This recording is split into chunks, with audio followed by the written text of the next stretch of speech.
Hello everyone, and welcome back down here to the Gamer's Den with me, your host, Jordan, your master of lore and storyteller extraordinaire.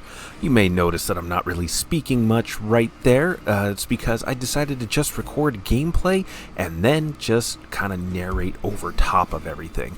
But remember, if you're new here to the channel, go on down there, hit the subscribe button, and become a regular member here at the Gamer's Den. Or, if you've gone on ahead and done that already, then go on down there, hit the like button, and share the video far and wide. And remember, we are coming back here with Total War Warhammer 2 for the Count Noctilus Mortal Empires campaign. Leave a comment down below to rename any of those fabulous units that I was showing off a moment ago. But remember, Jim the Stasher is going to stay as he was, as the game had pre-generated him. Hashtag I crawl with Jim. But now, let's go ahead and start talking about the history of the Lizardmen and the collapse of the Polar Gates. So, as I had mentioned before, when it comes to the Lizardmen, the important thing to know is that the Warhammer world was originally a relatively barren rock. Huge sheets of ice just covered most of the planet, with the only survivable habitat being around the equatorial border that several creatures fought for dominance over and just scrapped it out to try to eke out survival. These were ancient primordial creatures, bloodthirsty dinosaurs, ancient monsters and critters from before a time that had even registered or been known about beforehand. So, when the Old Ones happened upon this world, they took notice of it and saw within it great potential. So, they used their technology, their magics, their vast, incredible powers, and moved the planet's orbit closer to its warming sun, melting away those sheets of ice and revealing fertile earth and precious waters down below, and allowed life to just flourish across the planet. And then they established their gates, their great webway gates that allowed massive vessels to fly out amongst the stars, traveling light years in an instant. And then from their ships they descended. They descended and built the polar gates at either end, so that way they could step through and be on the other side of the world at a moment's notice, or rekey the gates to access other parts of their far-flung webway to go out to unknown reaches across the stars and galaxies. And it was here on the Warhammer world that they first uplifted those that would help be architects for their great plan, the Slann. The Slann Mage Priests, creatures of prodigious and powerful intellect that were able to tap into and harness the geomantic power of the planet itself. They were able to tap into those natural ley lines of magic. So combined with their incredible intellect and their impressive fortitude, these became quickly the most powerful spellcasters to have ever lived on the planet, barring the Old Ones themselves. And first among their kind was Lord Croak, a legend amongst the Slann, first of the first spawning. He learned magic directly from the enigmatic Lord Tepok himself, and it is said that he was the first to teach the ancestors of the elves how to harness the winds of magic for themselves as well.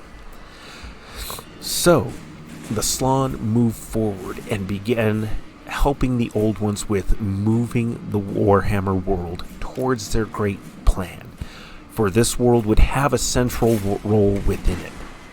To aid the Slann, the Old Ones also raised up the Saurus to be the mighty sword arms, the shield bearers, the conquerors of this world, and they set about exterminating those species native to the planet that would not fit within the Old Ones' grand design. So, with this done, the armies of the Saurus marched, coming forth from their spawning pools, growing, maturing, being armed with bronze implements of warfare, as the Old Ones had their instructions laid out in gold by the Slann Mage Priests, great golden tablets that were to help guide these lizardmen towards the great plan. To also help facilitate with everything, the Old Ones also created the Skinks. They would also serve as priests, but they were also craftsmen, artificers, architects who would build the great temple cities at specific geomantic nodes across these crisscrossing ley lines of geomantic magics. And these great temple cities would be erected all across the Warhammer world, not just in Lustria, but all across it, across through Ulthuan, the Old World, or what would become known as the Old World, the Mountains of Morn, all across every single continent, dotting the landscape were these great temple cities where the mage priests would reside, and by tapping into the geomantic webway, they would be able to commune with one another. They'd slumber for years, decades, even centuries to commune and contemplate and ponder upon the great plan and how to best go about setting it in motion. And they would also converse with the Old Ones. But these designs and plans would not go through, would not be followed through or see fruition. For something occurred at the polar webway gates. Nobody knows for sure what, but the dark forces from beyond in the warp reached through and fractured them.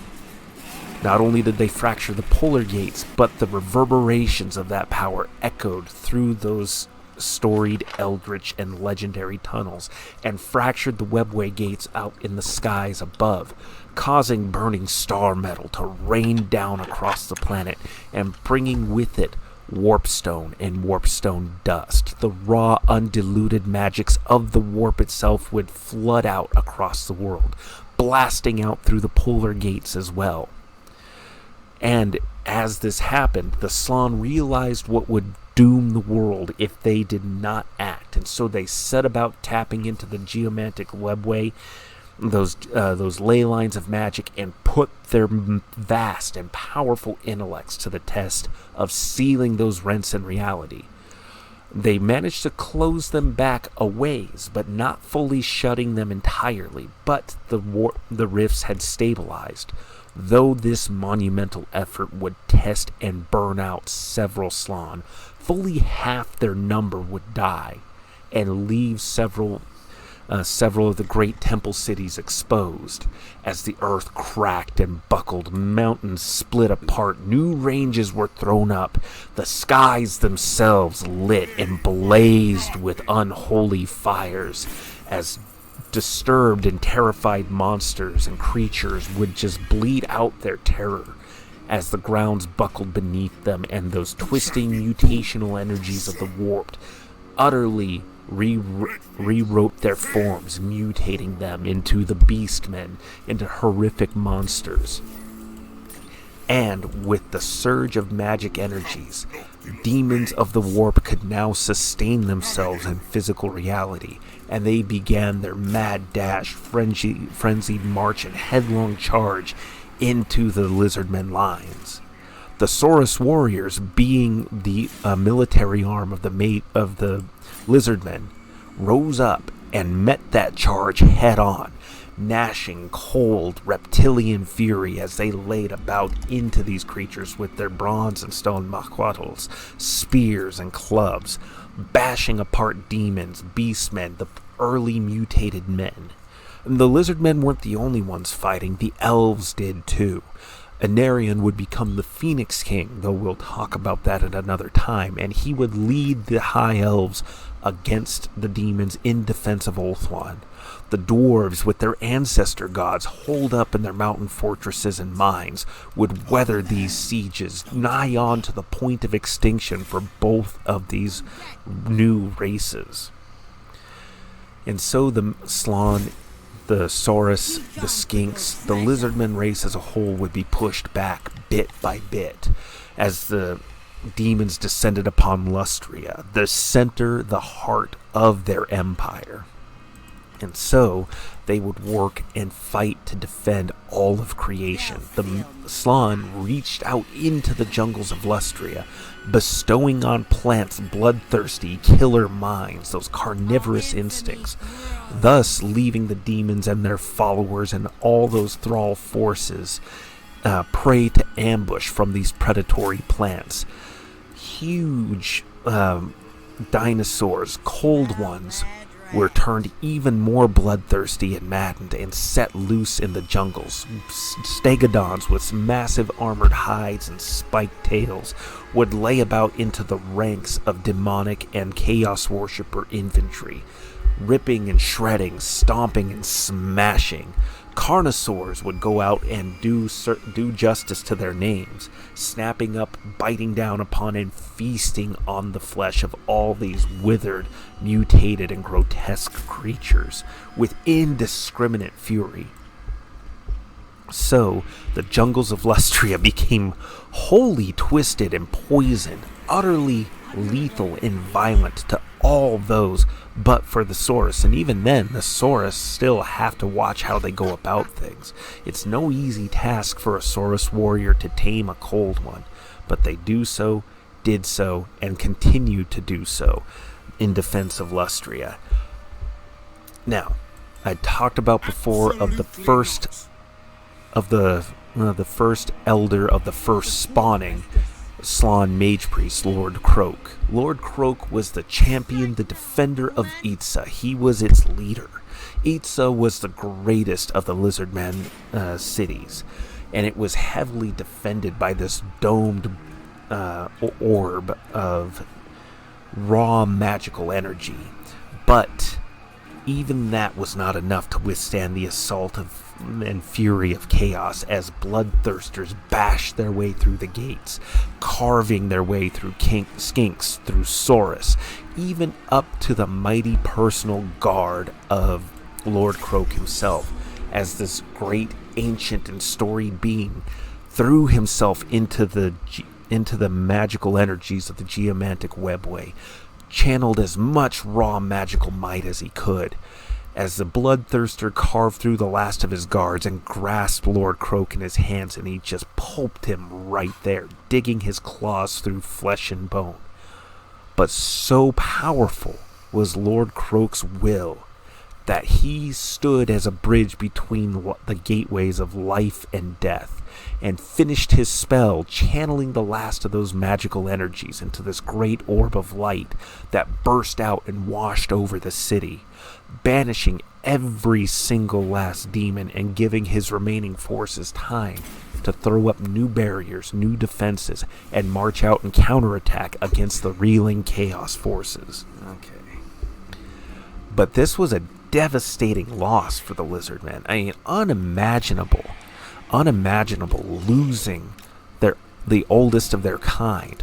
The one who had first laid eyes upon the old ones, learned from them directly, was able to withstand their presence. So, the Lizardmen defended the world and themselves throughout the course of the Great Catastrophe. As the old ones disappeared, left and abandoned the world to its fate under the rippling tides of chaos.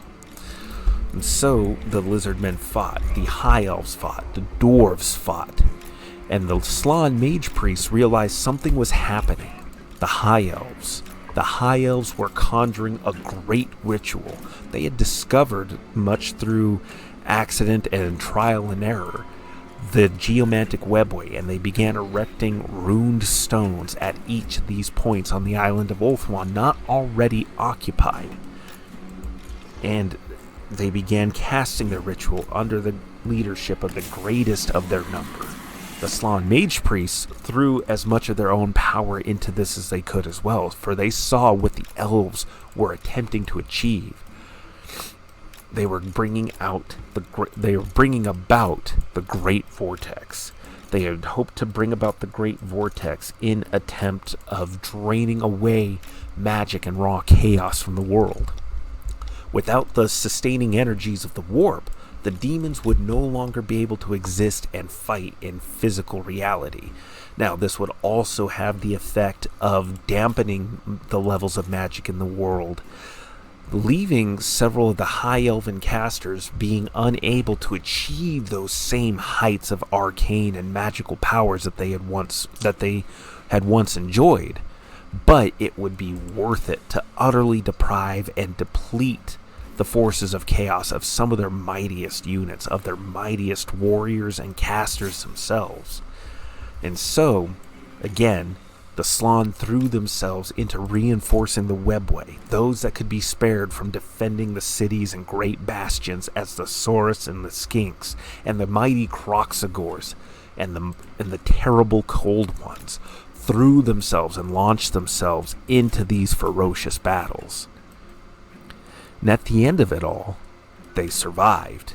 Anarion led the High Elves to victory, defending those High Elven mages, those archmages that created the Great Vortex. And as the Great Vortex spun into life, those vast powers of magic were drawn into it. The winds of magic themselves spiraled into it and were funneled out and through. And with that, the great catastrophe was abated, had ended. And it had ended in victory for those younger races and the Lizardmen, the inheritors of the Old One's will. They managed to live to see new centuries, new millennia go by. And they had avoided extinction, and the elves and the dwarves looked about and set about rebuilding their destroyed homes, rebuilding their severely, nigh on catastrophically depleted numbers. But then the Lizardmen began to look about. The Slann mage priests in particular looked about and wondered what it was that they were going to be able to do and achieve.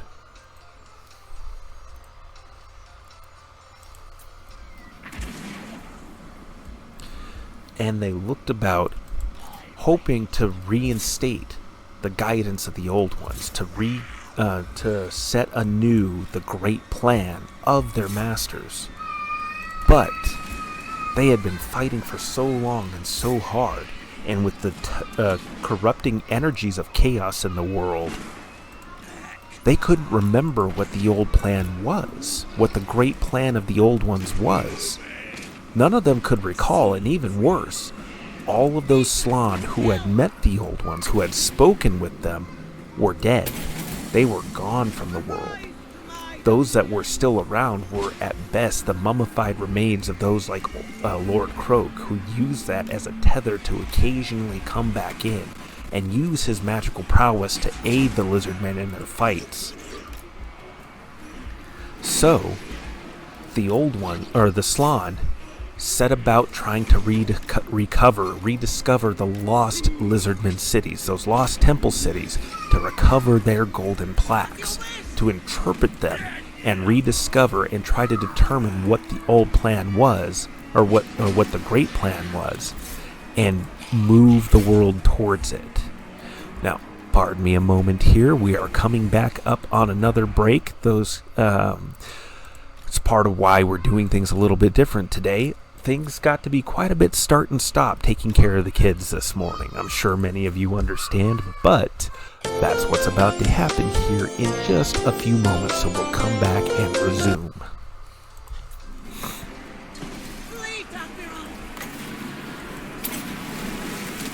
And we are back, but it is by no means the last time that we will be taking a break. There's one more coming up. So, the Lizardmen went about, half of them set about reinforcing and strengthening the pillars and the foundations of the Great Vortex, because as old and long-lived and far-thinking as the Slann were, they understood that chaos was not going to be gone forever.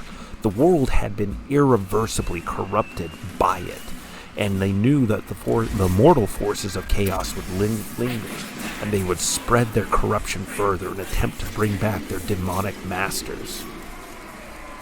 The other half of the Slann went about recovering the sacred gold plaques and trying to rediscover those lost cities, the greatest of which is Mazda Mundi himself, first of the second spawning and currently the most powerful mortal spellcaster alive in the world. So powerful is he that he can part the vast oceans, rearrange mountainous landscapes, fell entire cities with a single spell. And he is the most active of the Slann mage priests, going about and recovering the sacred golden plaques and interpreting their meaning. This also means he has one of the most militaristic bents of the old Slann mage priests. But his activity sees him going about and recovering more plaques than any other, while his brethren slumber and commune for years, decades, or even centuries at a time. So, that's the current plight and goals of the Lizardmen: recovering the sacred gold plaques and restoring the world back to balance, back to its proper order, so that they might have a refuge in which to reinstate the great plan of the old ones, perhaps even drawing the old ones back to the world if possible. And then they might see the great plan come to fruition. But who can really say if they will ever achieve it? Those of you who know how the Warhammer world went about with the end times know that things didn't really get to happen that way. The end times are a bit of a sore subject for a lot of the Warhammer community, in particular Warhammer fantasy at large. And here we are about to come up to our next break, so if you will pardon me a moment, we'll be back again in just a few.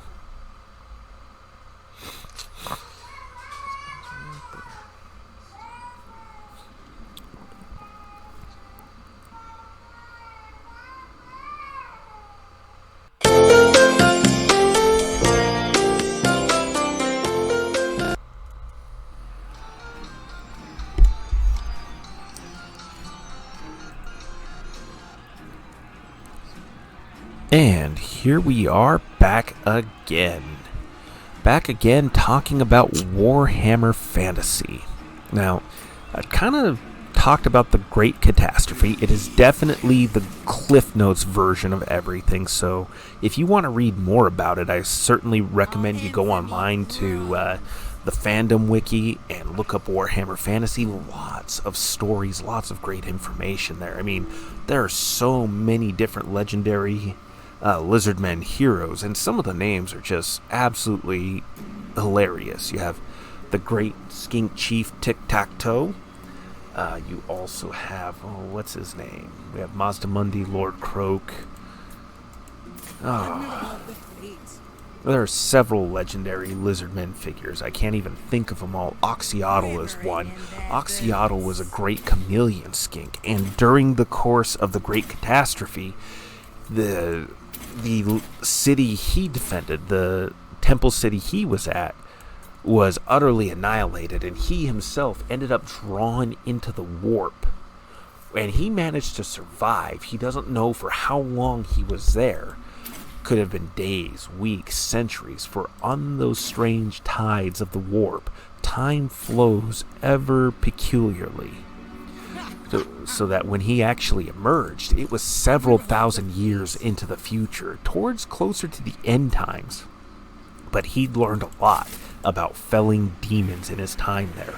He would coat himself in the blood and viscera of demon kind that he slaughtered, to render himself nigh on undetectable to their brethren, to their ilk and numbers.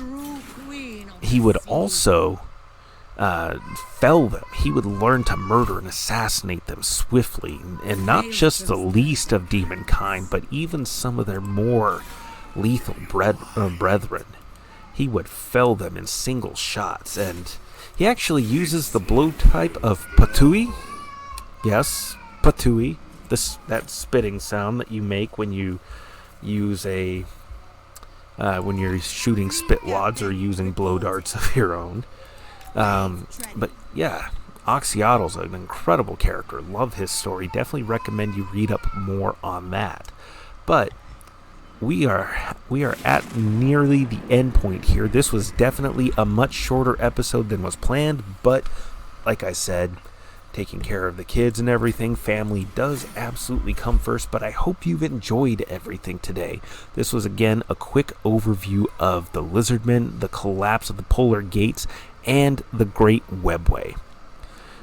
Great Catastrophe, rather. So, I hope you enjoyed today's video. If you did, go on down there, hit the subscribe button, and become a regular member here at the Gamers Den. Or, If you've already gone on ahead and done that, then go ahead, head on down there, hit the like button, and share the video far and wide to spread the word about us, and leave comments for any of these units that you would like to rename down below. But with all that said, I've been your host, Jordan, your master of lore and storyteller extraordinaire. Thank you all so very much for your time, and you all have yourselves a good night.